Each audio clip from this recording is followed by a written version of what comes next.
Mock trial is just intended to be an introduction to the judicial system of the United States.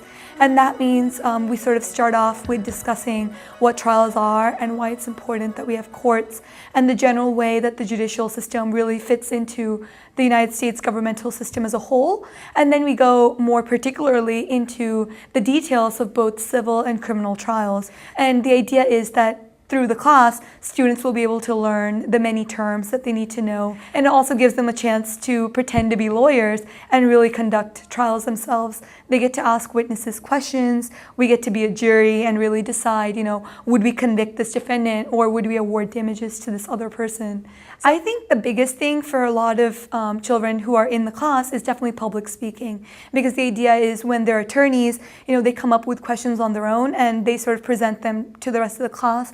We've had practice giving opening and closing statements, and that's really a chance for them to be able to think about what they want to say in front of an audience and really come up and get over stage fright, get over nervousness, and present their case and argue their points clearly and effectively. And the idea is by doing that and practicing for 2 weeks, at the end of it, they'll be better at public speaking. But in addition, I think it also teaches critical thinking, because some of the cases that we do are pretty complicated, especially for their grade level. And the idea is it teaches them to look at the scenario and not take things at face value. And that's really the major thing. It's nice to see that when they come in, they might be a little bit nervous, but when they leave, they have a very good idea about what it's like to speak in front of an audience.